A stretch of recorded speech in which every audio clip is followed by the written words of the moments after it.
Late in the summer of 2017, powerful hurricanes churned across the Atlantic Ocean. Hurricane Katia would go on to hit the eastern Mexican coast. Jose spun in circles before threatening the northeastern United States. Irma destroyed several islands in the Caribbean before taking aim at Florida's west coast, followed swiftly by Maria, which caused widespread destruction in Puerto Rico. All of this followed Hurricane Harvey, which rained down destruction and intense floods in Texas. Bad as the impact of these storms was, though, it could have been much worse. Even though storm forecasting and modeling were unable to completely prevent loss of life or property, the damage was significantly reduced because people had advance warning of the hurricane's arrival, and critically, they believed the weather reports and warnings to be true. Why do people believe such reports, especially given that forecasts are often wrong? Well, modern storm forecasting is grounded in scientific research. It's systematic, with well-established and calibrated models set up to predict the path of a given storm. Storm forecasters are also objective. They have little to gain and a lot to lose from making false predictions, so they have no incentive to bias their results in one direction or another. Their work is grounded in observable data, it's publicly available, and it relies on the work completed by other forecasters, past and present. There is a high level of uncertainty in what they do, of course, but because there is widely shared faith that the research that leads to their predictions is sound, when the forecasters predict a severe storm, people take action.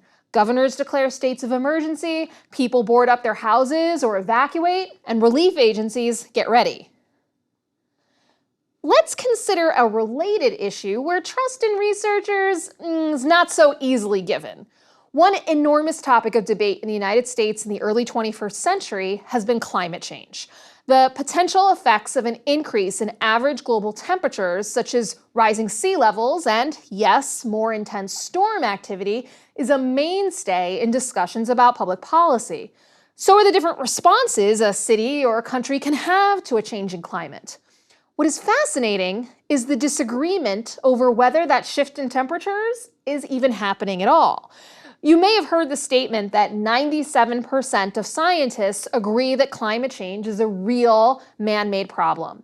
And yet, according to a 2016 report from the Yale Program on Climate Change Communication, only 70% of Americans believe that climate change is happening, and only 53% believe it is due to man-made causes. Even more interesting, despite that 97% number, 28% of Americans believe there is a lot of disagreement between scientists on this subject, and 26% either somewhat or strongly distrust climate scientists about global warming. So how can we tell for ourselves whether climate scientists should be trusted?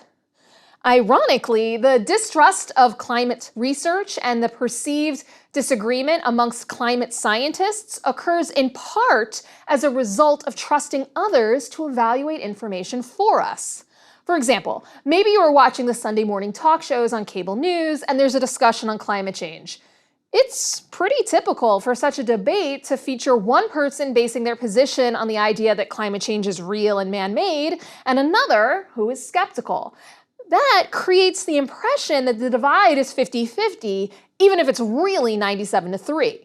Now, John Oliver, host of Last Week Tonight, memorably lampooned this habit by holding a statistically representative climate change debate, featuring Bill Nye the Science Guy and 96 other scientists facing off against just 3 climate skeptics.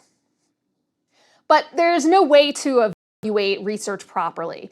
To do that, we have to evaluate the research findings and the claims they make about how the world works for ourselves. And to do that, we need to establish some criteria for good research, so we know what to look for when reading the works of others. Identifying those criteria will also help us know how to structure our own research to ensure that it, too, is of the highest quality. We're going to call these criteria the 5 key characteristics of good research. While there are certainly other characteristics of good research as well, the following 5 will give us a good start to understanding the fundamentals of how to approach a research project. The first key characteristic of good research is that it should follow a systematic method. By systematic, I mean that research follows a set of sound procedures in the process of discovery and finding answers. Now, all of us have done research at various points in our life. Perhaps you've researched the best school for your children or a great bargain hotel for your next vacation. What was your process for doing that research? Maybe you Googled great hotels in London. If you do, you will get about 100 million results to sort through, and that's not very practical. It's also not a systematic approach to your task. You might instead start with a list of criteria for what you consider to be a great hotel. You might take into account factors like location, price, decor, and amenities such as on-site dining, spas, pools, gyms, or business centers. Then there are reviews, awards, and ratings to consider. Now, this is just your personal vacation. You don't necessarily have to figure all of this out in advance before you do your first search. You could just pick a place that sounds good. But what if you need to justify your choice to friends or family that are also going on the trip? What if you were a travel agent tasked with finding a list of hotels for a client? You'll need a better process in place than a simple Google search, one that you can justify to someone else. Let's think about the term research methods for a second. The second word, methods, is defined by Merriam-Webster's dictionary as, quote, a systematic procedure, technique, or mode of inquiry, end quote. Proper research then has to have systematic procedures for a researcher to follow. You can't deviate from those procedures due to boredom or because you aren't getting the answers you want. That's a surefire way to come up with incorrect or biased results. For example, let's pretend we are travel agents and our clients have asked us to find them a cheap hotel in central London that has a spa. We do our Google search and find a few options, and we send the listing for the cheapest of those hotels to the client who books it. But then the next day, you get an email from the client who's found an option you missed. She made a list of every hotel in a 2-mile radius from Buckingham Palace, used their online sites to determine which ones had spas, and then checked the prices. Her process produced much richer and more accurate results, and lost you a client. Systematic research, in short, keeps us honest, and it ensures that we can stand behind the results we come up with. By using sound methods, we can demonstrate that our findings aren't due to our personal preferences or laziness, but due to following a set, defendable process. So how do you make your research systematic? Well, it starts by following the scientific method and ensuring that you have a solid research design. That research design will lay out the specific procedures you will be following in your work, such as an experiment, survey, case study, or analysis of an existing database. In this course, I'm going to give you a wide variety of options on how to set up your research. Your task is to ensure that you establish your procedures accordingly and follow them. Correspondingly, when you evaluate the work of someone else, you should look for a clearly outlined methodology section in their writing or presentation.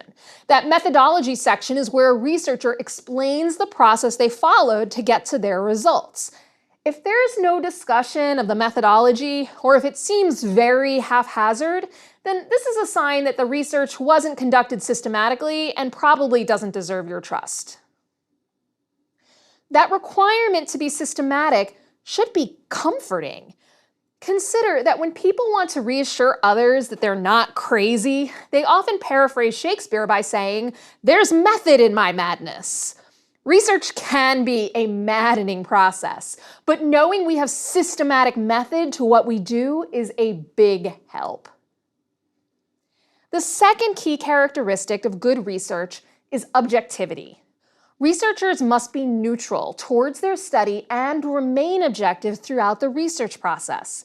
If you start out wanting to prove yourself correct or sure that a certain point of view is better than another, you're setting yourself up for biased results and, in turn, poorly conducted research.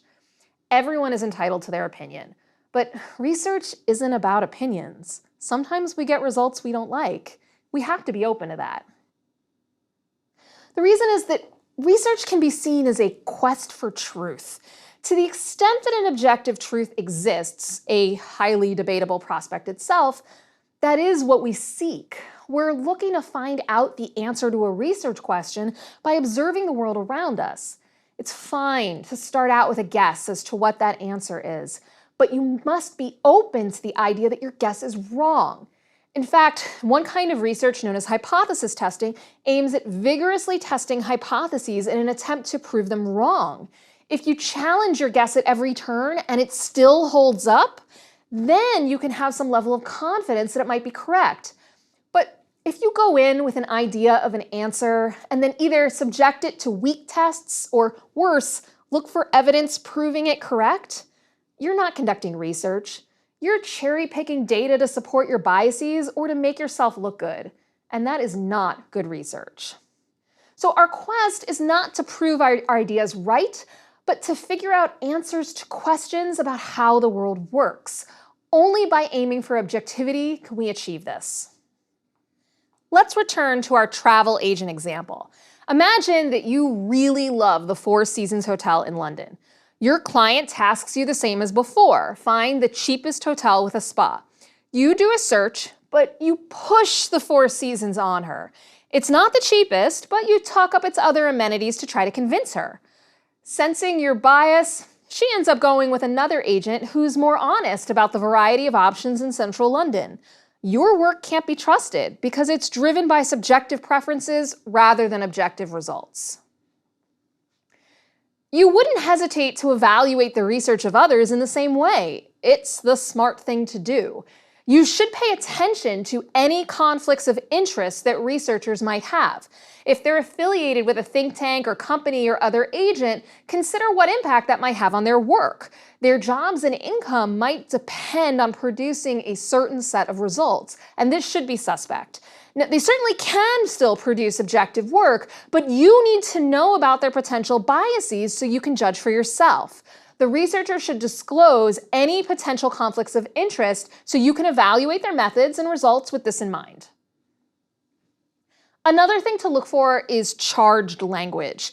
If the language in someone's work relies on non-neutral descriptive terms, that may be evidence of bias and lack of objectivity. For example, let's say you've hired a travel agent and she has sent you a list of potential hotels. The Four Seasons is described as the exceptionally beautiful Four Seasons Hotel with its superb location and dramatic but tasteful spa. Meanwhile, another hotel is described as neutral decor, central location, and has a spa. The superlatives for that first hotel are clearly designed to advocate for it, while the neutral terminology for the second hotel stands in complete contrast. Such descriptions aren't about presenting options for the client to choose from, they're about advocating for a specific decision. For your own work, be honest with yourself. If you have a preference towards finding a particular answer or result, will you be willing to admit it if you turn out to be wrong?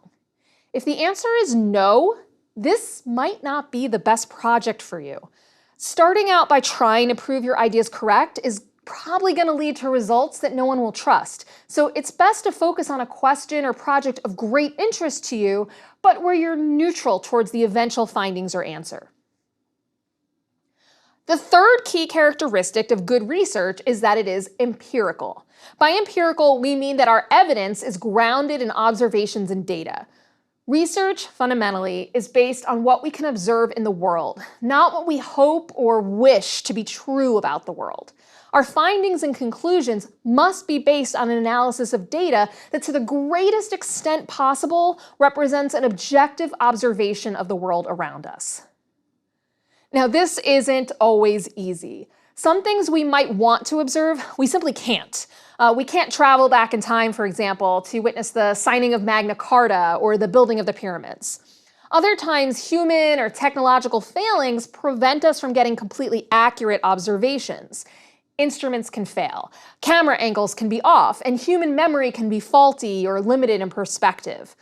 The point here is that research requires acknowledging and wrestling these limitations to acquire accurate observations about the world that we can then analyze. Now, this doesn't mean that our results will necessarily be consistent or that they will yield clear answers to our questions. There is often a high degree of uncertainty and ambiguity in what we do. In some fields, such as chemistry, you can be reasonably sure that if you follow the same exact procedures under the same exact conditions again and again, you will get the same results. In other fields, such as the social sciences, the story is much different. Ask a person to repeat the same task under the same conditions over and over, and they may change things up out of boredom or a mischievous spirit. Chemicals, I'm told, don't get bored. Many of the things we study, therefore, are going to turn out in a way that we can't predict with any precision, at least some percentage of the time. As an example, let's consider storm forecasting again. There are so many factors involved in predicting the path of a storm. This is why hurricane forecasts depict the possible paths in the form of a cone.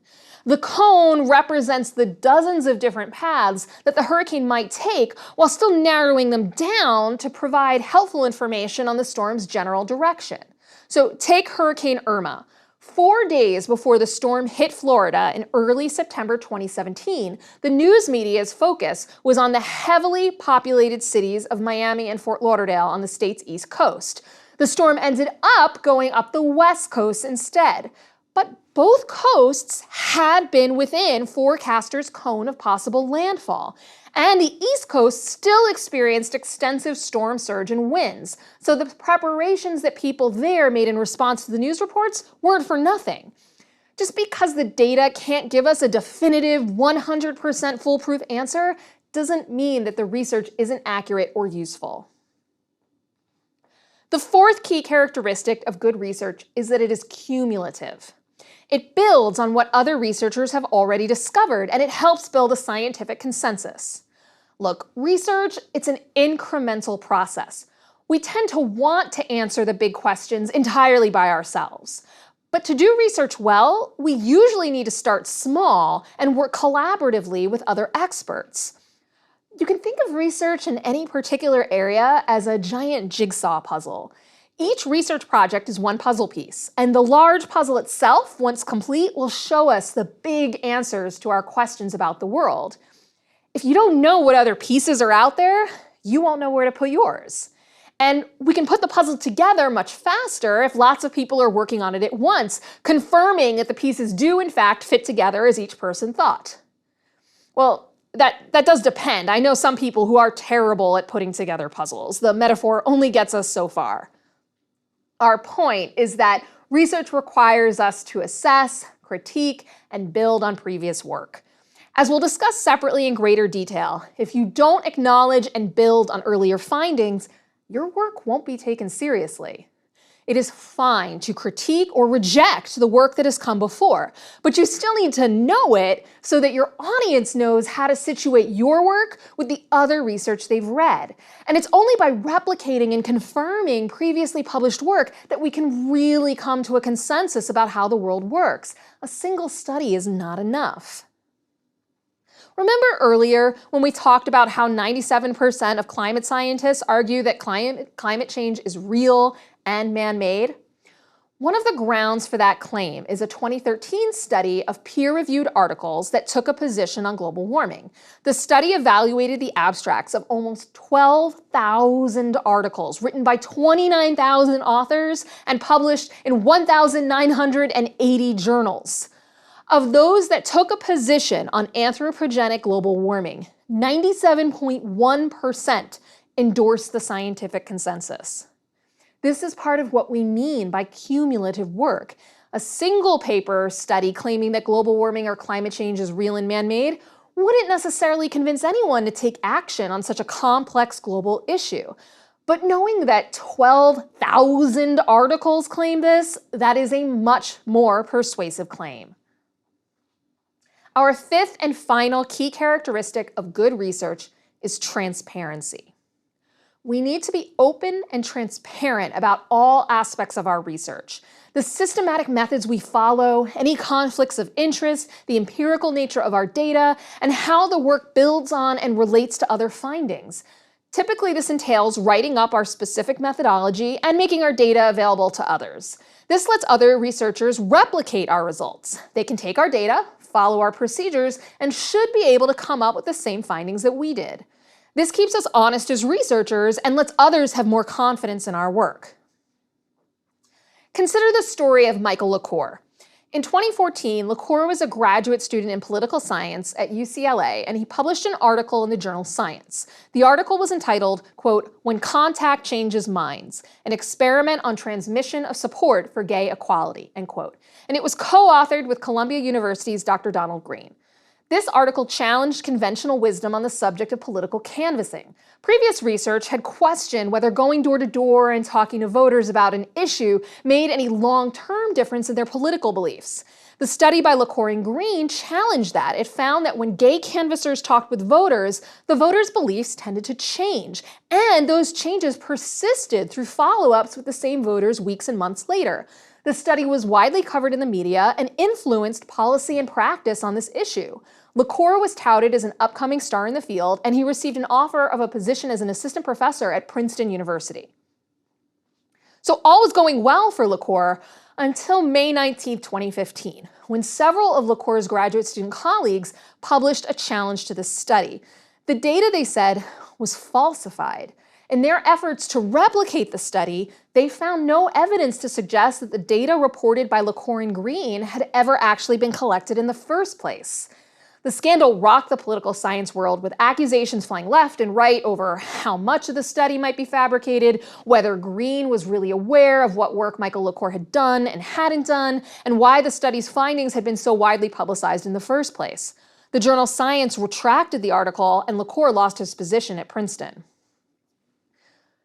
Transparency ensures that research can be vetted before, during, and after publication. The LaCour case shows why this is absolutely vital. The norm of transparency ensures that research, which is often the basis for our society's most important decisions, is based on genuine, accurate, and ethical work, even if it sometimes takes a while to root out work that fails to live up to that standard. The transparency of research to other researchers is vital, but increasingly, scientists and researchers are also trying to make their research more transparent to the public.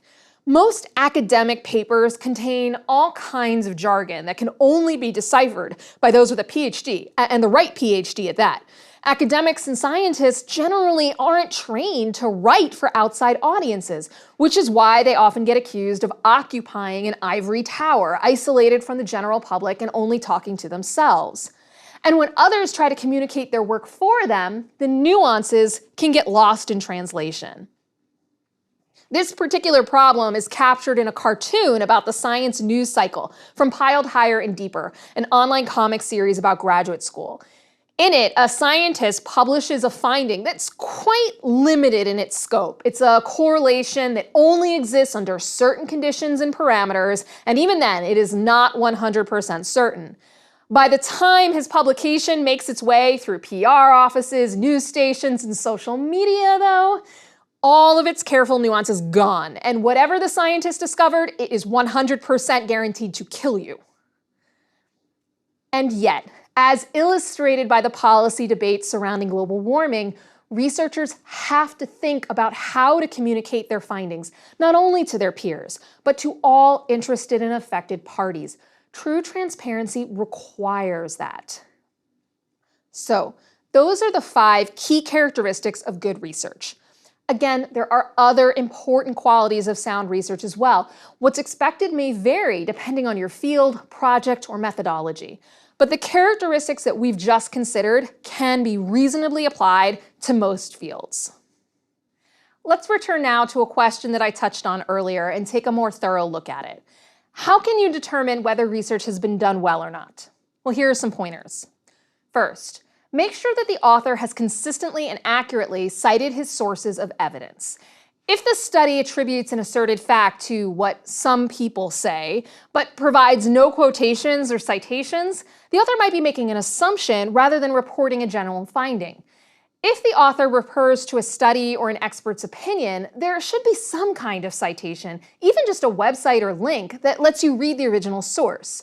Good researchers check their sources and cite originals, so if the citation record is spotty, you should question the work. Another thing to consider is the reliability of the author's sources of evidence. Whoever wrote the study that the author is citing might have invented the information, creating what is now often called fake news. You may have to check the original source's citations to make sure they themselves are accurate. Make sure these studies aren't being misrepresented. It's easy to choose a chart, graph, or statistic from a larger study and manipulate it to tell the story you want to tell. If the original source is a personal blog, an opinion page in a newspaper, or some other form of commentary, then it may be unreliable. There may not be checks on that source to ensure its accuracy or objectivity. Be sure to watch out for any signs of ideological or other bias, and keep in mind that crowdsourced sites like Wikipedia are also problematic. They may attempt to achieve objectivity by making themselves open to public scrutiny, but the information they provide is easily manipulated and may or may not be policed vigilantly. Third, evaluate the nature of any experts that the author relies on. Who are these experts? Do they have credentials in the specific topic at hand? On the subject of climate change, that 97% figure that I mentioned earlier represented the percentage of scientists who agree that climate change is a real man-made problem. But who qualified as a scientist? As it turns out, only climate scientists who actively published on climate change made the cut. As you can imagine, though, if you did a survey of all scientists in any field, the number that believe in man-made climate change would drop. Whom you count as an expert matters in terms of the results you get. When you're judging the merits of research, be especially wary of findings based on personal experience. We all tend to use our own personal experience or that of people around us as evidence for some greater phenomenon. It might be, my parents spanked me and I grew up just fine, or everyone I know who drives a foreign car regrets it. These may indeed be your experiences, but that doesn't mean they are in any way representative on the whole of the outcomes experienced by the general population when it comes to spanking or owning a foreign car. We'll discuss this issue too in more detail later in the course, but I want to bring it to your attention now, given how easy it is to fall into the trap of relying on what you yourself have experienced and therefore think you know with certainty. Personal experience can illustrate a phenomenon, but by itself, it's not evidence to be used in research. If you see a study that relies on just a few first-person experiences to justify a finding, watch out. Finally, check the author's research to see how fairly it treats alternative claims and findings. Does it conduct a rigorous test of those claims? Does the presentation leave room for the possibility that the author may be wrong? Or does the data seem cherry-picked to support a single conclusion? Strong research should give alternative arguments a fair shot and acknowledge the limitations and nuances of the author's findings and claims. People love everything to be binary, black and white, good and evil, good and bad research. But that isn't how the world works. We live in a world of nuance and subtlety, where every observation has qualifications and exceptions. If you see words like always and never, or other language that consistently ignores nuances and presents findings in binary terms rather than as points along a possible continuum, you should be suspicious. To return one last time to the example of our travel agent, you should be looking to see that she provides you with a complete list of pros and cons for each hotel. The trade-offs are what assure you that she fairly considered all of the options, not just the ones that she recommends. Okay, today we have covered a lot. We identified 5 key characteristics of good research. Good research is systematic, objective, empirical, cumulative, and transparent. We also discussed how to evaluate research so that we can effectively assess the research we read and avoid making mistakes when doing it ourselves. Now you're well equipped to start thinking about research from a big picture perspective, something that is absolutely vital before you get started on your own project.